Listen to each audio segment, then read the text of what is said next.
नमस्कार, आप देख रहे हैं खबर उत्तराखंड। मैं हूं आपके साथ तन्वी। रुक करते हैं खबरों का, लेकिन उससे पहले एक नजर डालते हैं इस वक्त की हेडलाइंस पर। उत्तराखंड पंचायत उपचुनाव में 321 पदों के लिए 2266 उम्मीदवार मैदान में उतरे, प्रत्याशी निर्विरोध निर्वाचित।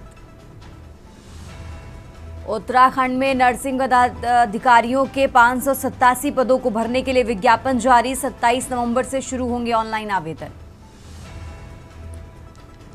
उत्तराखंड में अब जमीन और फ्लैट खरीदना हुआ महंगा, शासन ने रजिस्ट्री की फीस 50,000 रुपए तक बढ़ाई।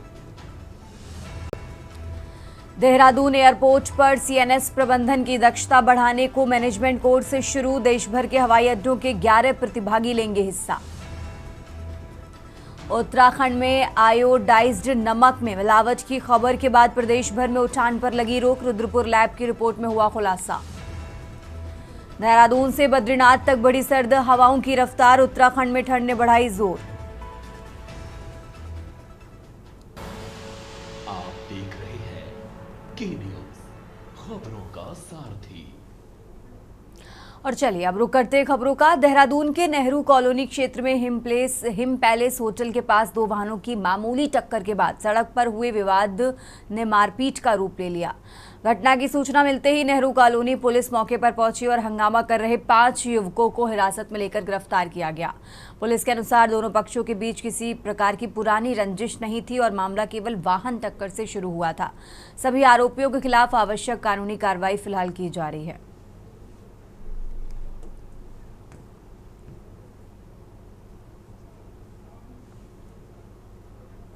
देहरादून में बार एसोसिएशन की कई दिनों से जारी धरना प्रदर्शन में जिलाधिकारी और वरिष्ठ पुलिस अधीक्षक देहरादून पहुंचे और दोनों अधिकारियों ने धरना स्थल पर उपस्थित अधिवक्ताओं से बातचीत कर उनकी समस्याएं और मांगे विस्तार से सुनी। अधिकारियों ने आश्वासन दिया कि अधिवक्ताओं की सभी प्रमुख मांगों का समाधान जल्द ही निकाला जाए। इसी क्रम में डीएम और एसएसपी ने बार एसोसिएशन से एक कमेटी गठित करने का अनुरोध किया ताकि समिति के सदस्यों और प्रशासन के बीच आपसी चर्चा कर मुद्दों का समाधान तय किया जा सके। अधिवक्ता समुदाय ने भी अधिकारियों के द्वारा आश्वासन पर सकारात्मक प्रतिक्रिया जताई और कहा कि वो बातचीत के माध्यम से समाधान की दिशा में आगे बढ़ने को तैयार हैं।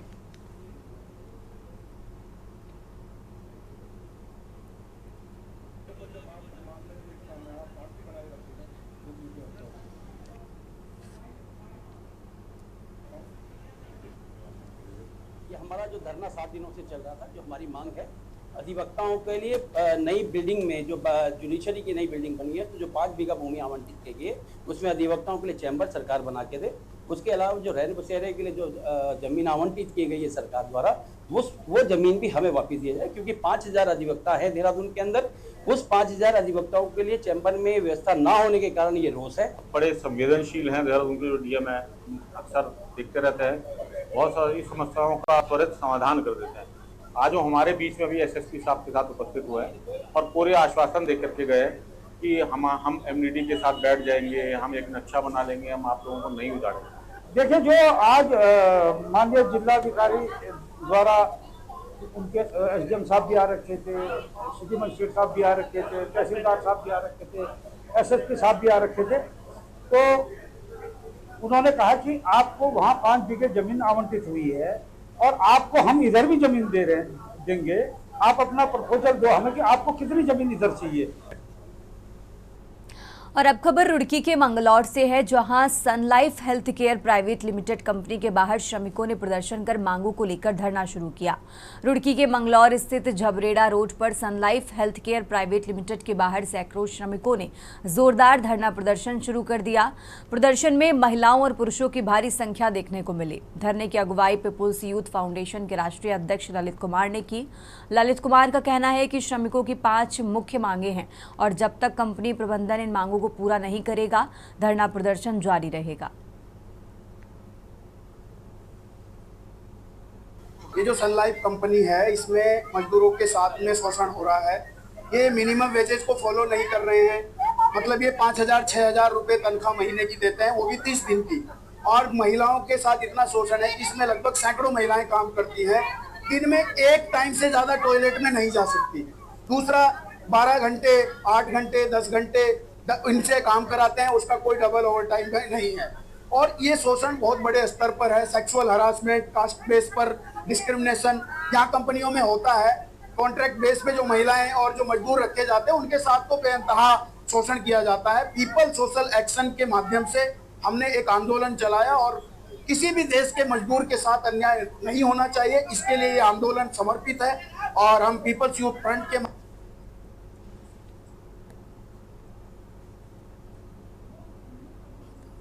ये जो उत्तराखंड की हरिद्वार में स्थित कंपनी है, ये कंपनी में लगभग 150 से ज्यादा मजदूर काम करते हैं। इनके साथ भी यही प्रॉब्लम है।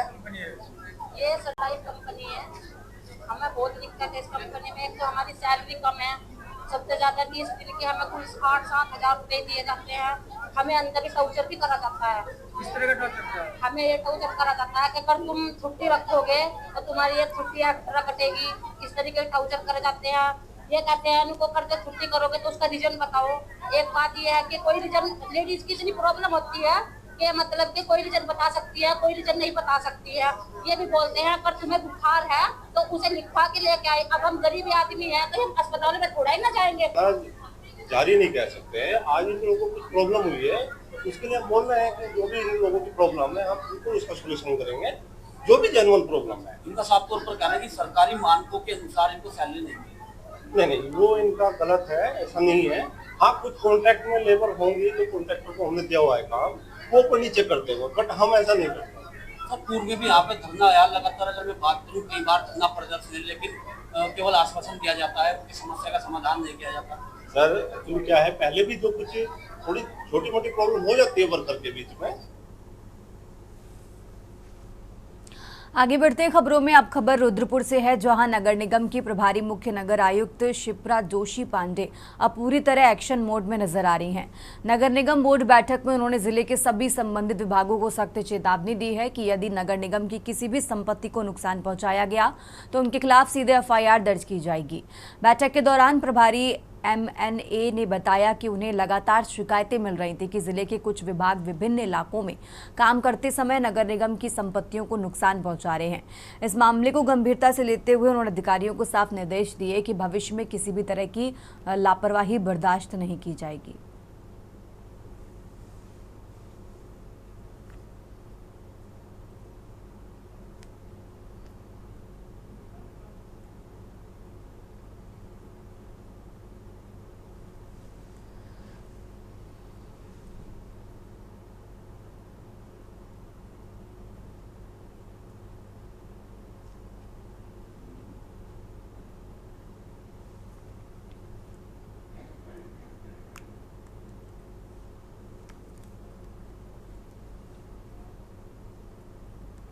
रुक करते हैं अगली खबर का। हरिद्वार जिले की खानपुर विधानसभा सीट से पूर्व विधायक कुंवर प्रणव सिंह चैंपियन और उनका परिवार फिर चर्चाओं में है। इस बार चर्चा चैंपियन के बेटे दिव्य प्रताप को लेकर है। आरोप है कि पूर्व विधायक चैंपियन के बेटे दिव्य प्रताप और पूर्व विधायक के गनर ने देहरादून में उत्तराखंड पूर्व मुख्य सचिव के बेटे से मारपीट की है। पीड़ित की शिकायत पर चैंपियन के बेटे और गनर के खिलाफ थाना राजपुर में मुकदमा दर्ज किया गया। वहीं प्रदेश में विवादों में रहे पूर्व विधायक कुंवर प्रणव सिंह चैंपियन के साथ अब उनके बेटे की दबंगई को देख विपक्ष ने सरकार और कानून व्यवस्था पर सवाल खड़े किए हैं। ये रिपोर्ट देखिए। तहरीर के मुताबिक आर यशोवर्धन दलाराम चौक से साईं मंदिर की ओर जा रहे थे। पैसिफिक मॉल के पास पीछे से आ रही कार ने उन्हें ओवरटेक करने का प्रयास किया, लेकिन सड़क सकरी होने से वो साइड नहीं ले पाए। इसी बात पर गाड़ी सवार युवक भड़क गए। जैसे ही वो मसूरी डायवर्शन पहुंचे, एक सफेद लैंड क्रूजर और बोलेरो ने उनके वाहन को टक्कर मारकर रोक लिया। यशोवर्धन के मुताबिक गनर ने उन्हें सड़क पर गिराकर लाल क्रूजर से हमला किया। वहीं दूसरे युवक ने उनके चालक को पिस्तौल दिखाकर जान से मारने की धमकी दी।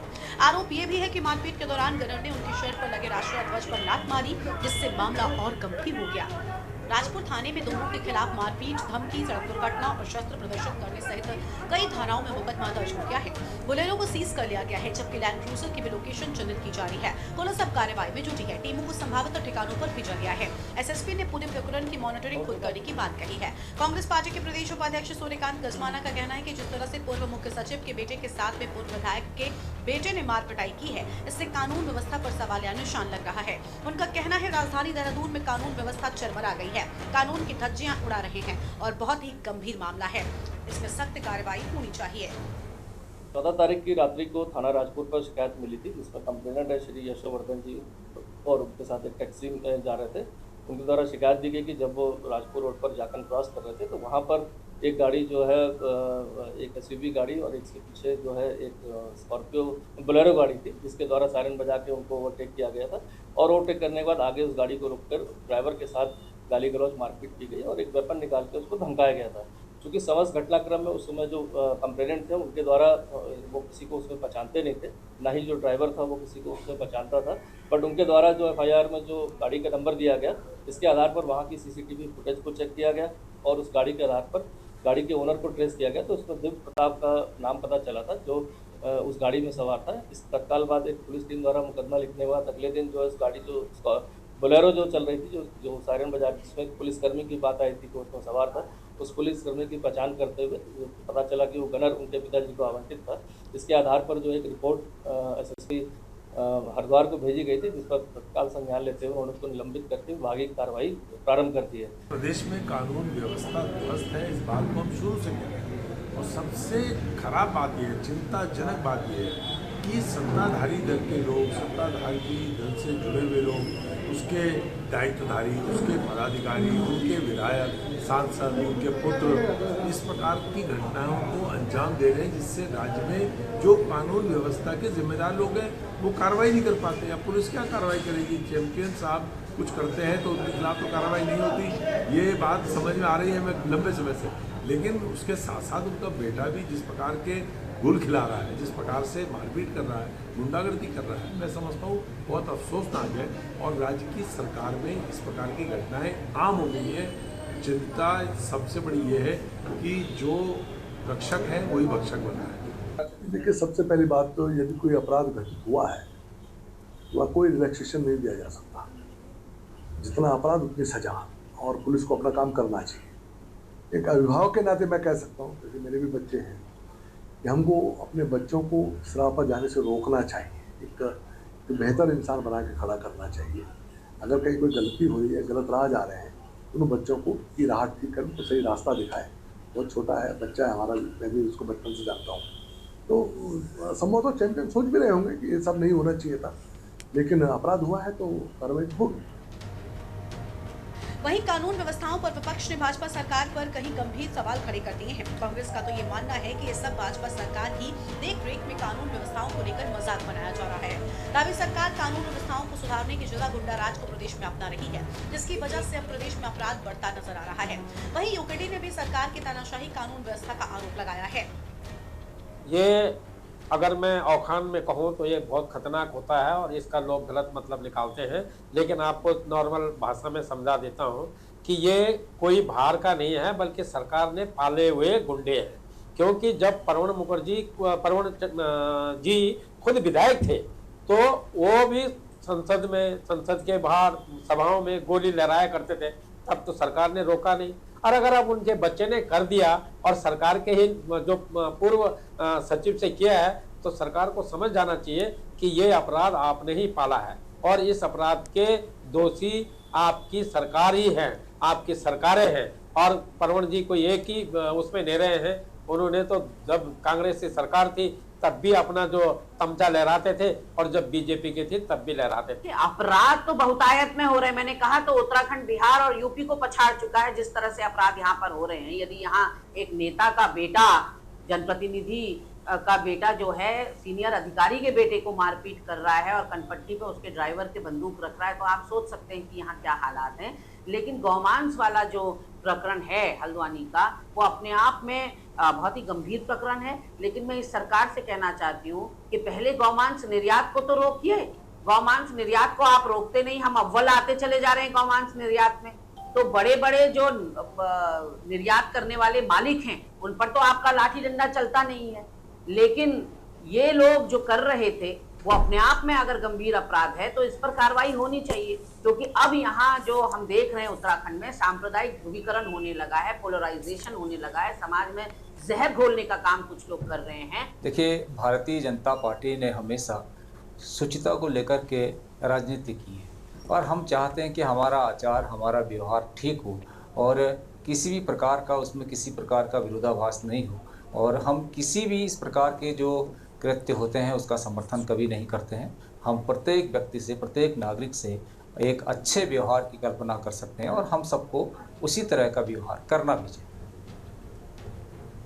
आपको बता दें कि प्रारंभिक जांच में कार सवार व्यक्तियों की पहचान खानपुर विधानसभा से पूर्व विधायक कुंवर प्रताप सिंह चैंपियन के बेटे दिव्य प्रताप सिंह और पूर्व विधायक के नगर कांस्टेबल राजेश सिंह के रूप में हुई है।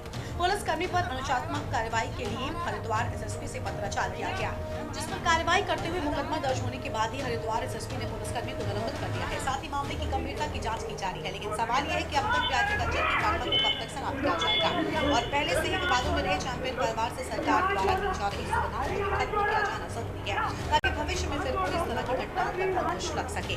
Uttarakhand desk report. और अब खबर लक्सर से है, जहां राज्य में जिला अस्पतालों में बदहाल स्वास्थ्य सेवाओं को लेकर उत्तराखंड उच्च न्यायालय के गंभीर रुख के बाद स्वयं स्वास्थ्य महानिदेशक डॉक्टर सुनीता टम्टा ने नैनीताल जिला अस्पताल पहुंचकर व्यवस्थाओं सहित डॉक्टर आवास व ट्रांजिट हॉस्टल निर्माण कार्यों का निरीक्षण किया। उन्होंने अस्पताल में एक सप्ताह से बंद सिटी स्कैन तथा अरसे से बंद ऑक्सीजन प्लांट का संज्ञान लेते हुए एक सप्ताह में व्यवस्था में सुधार करने के निर्देश दिए हैं। महानिदेशक ने माना कि प्रदेश में 50% विशेषज्ञ चिकित्सकों की कमी है, जिसे अगले 5 साल में दूर किया जाएगा। उन्होंने MBBS चिकित्सक को 3 साल तक सेवा के बाद ही उच्च शिक्षा पढ़ाई जाने की अनुमति दी जाएगी और इस नियम को कैबिनेट के सामने रखा जा रहा है। साथ ही जबकि विशेषज्ञ चिकित्सक को सुपर स्पेशलिटी के लिए 5 साल सेवा के बाद ही जाने की अनुमति देने का प्रावधान किया जा रहा है।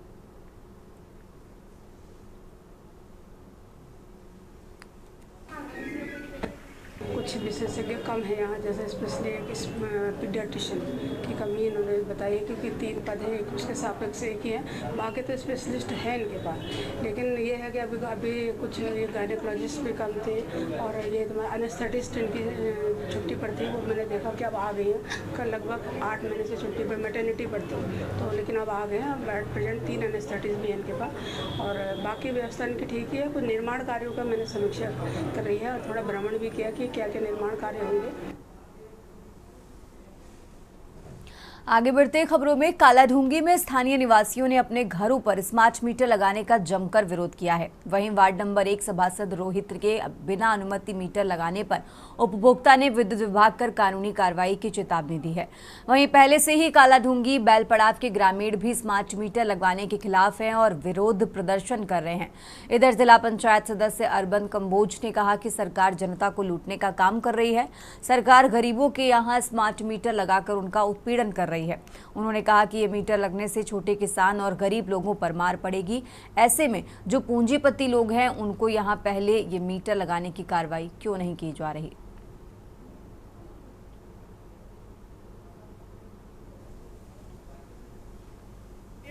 मीटर को लेकर विरोध हो रहा है। पहली बात तो यह है कि आज जेई साहब और एसडीओ साहब विद्युत विभाग द्वारा मेरे वार्ड में घुसा गया और मुझे मालूम तक नहीं किया गया कि हम आपके वार्ड में स्मार्ट मीटर लगाने जा रहे हैं और ना इन्होंने मुझसे परमिशन ली ना कुछ लिया। उसके बाद मुझे किसी के माध्यम से पता चलता है कि मेरे वार्ड में मीटर लग रहा है, तो मैं कई किलोमीटर से दौड़ते हुए भागते हुए आया और मैंने जेई साहब और एसडीओ साहब से कहा कि साहब ये मीटर क्यों लगा रहे हैं। यदि आपने मीटर लगाना है तो जो उत्पादक हैं, यदि कोई उत्पादक अपनी संतुष्टि से लगाना चाहता है तो उसमें हमें कोई दिक्कत नहीं है। यदि आप बेफुजूल किसी के उसमें उखाड़ कर और अपनी मर्जी से आप वो करेंगे तो मैं उसका पूरा विरोध करूंगा। मामला यूं है कि बीते कुछ महीने में मेरे क्षेत्र में बैलपड़ाव में ये UPCL द्वारा नए मीटर लगाए गए थे। तो आज मेंबर ये रोहित सभासद है जो वार्ड नंबर 1 में, यहाँ से इनका मुझे फ़ोन आता है कि मेरे क्षेत्र में भी मीटर लग रहे हैं। तो जो मेरे क्षेत्र में मीटर लगे थे उनकी मुझे बहुत शिकायतें आ रही थी कि उनका बिल ज़्यादा आ रहा है, पहले के अकॉर्डिंग इस महीने उनका बिल ज़्यादा आया। इनके क्षेत्र में भी मीटर लगाने आए, जबकि उपभोक्ता है जो मीटर लगवाना, जिसके वहाँ मीटर लगा वो राज़ी नहीं है। ये उसको कॉन्फिडेंस में नहीं ले रहे। जनता को थोड़ा ये अगर मीटर में कोई पुराने मीटर में कमी क्या थी ये उसका कारण बताए। लास्ट हमने सैटरडे एक मीटिंग करी थी नगर पालिका परिसर में और वहाँ पे ईओ साहब थे और सारे वार्ड मेंबरान लोग थे, सम्मानित लोग थे और उनके बीच हमने यह बात रखा था कि जो स्मार्ट मीटर आया उस सारे बेनिफिट्स बताए गए थे कि इस मीटर में जो है कहीं भी ऐसी आशंका जो भी है आपकी वो निर्मूल है और इसका जो है आपका अगर जो मेक है वो मेक भी सर्वा जीनस और आपका LNT वही कंपनी के मीटर आ रहे हैं। बस अंतर इतना है कि आप इसका जो कंजम्पशन है आप अपने मोबाइल ऐप पे देख सकते हैं।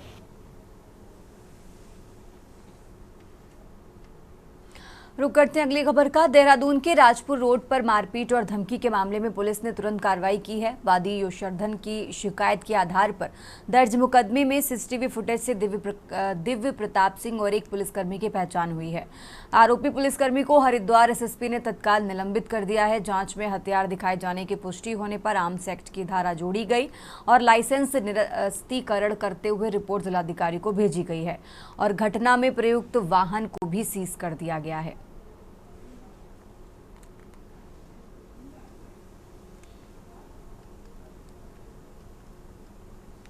14 तारीख की रात्रि को थाना राजपुर पर शिकायत मिली थी, जिसमें कंप्लेनेंट है श्री यशवर्धन जी और उनके साथ एक टैक्सी में जा रहे थे।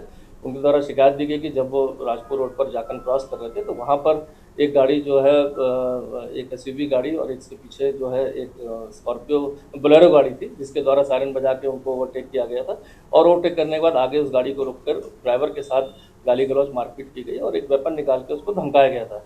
चूँकि समस्त घटनाक्रम में उस समय जो कंप्लेनेंट थे उनके द्वारा वो किसी को उसमें पहचानते नहीं थे।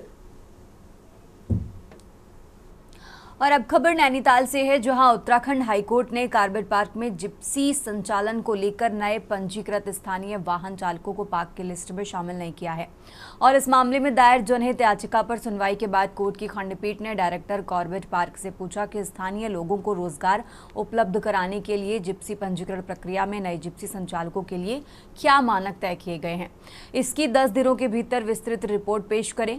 आपको बता दें कि थक्षू करगेती, सावित्री अग्रवाल व अन्य ने उच्च न्यायालय में याचिका दायर कर कहा कि कॉर्बेट पार्क में जिप्सी के लिए लॉटरी प्रक्रिया भाग लेने के लिए जो गाइडलाइन बनाई गई है, सभी परमिट होल्डर जिनके पास वैलिड परमिट है और शर्तों को पूरा कर रहे हैं, चाहे वो पुराने परमिट धारक हो या फिर नए, उन सबको लॉटरी प्रक्रिया में भाग लेने का अधिकार है।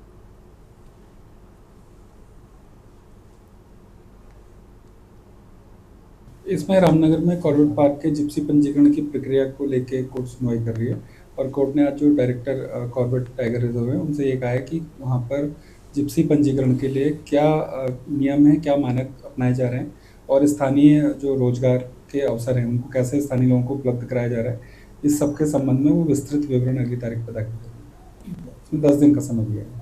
उसमें रजिस्ट्रेशन प्रक्रिया जो चल रही थी उसमें एक लेटर इशू हुआ था शासन की तरफ से, जिसमें ये कहा गया था कि जो नए परमिट धारक हैं उनको रजिस्ट्रेशन प्रक्रिया में प्रतिभाग न करने दिया जाए। उत्तराखंड की खबरों में फिलहाल इतना ही। आप देखते रहिए के न्यूज़ इंडिया। आप देख रहे हैं के न्यूज़, खबरों का सारथी।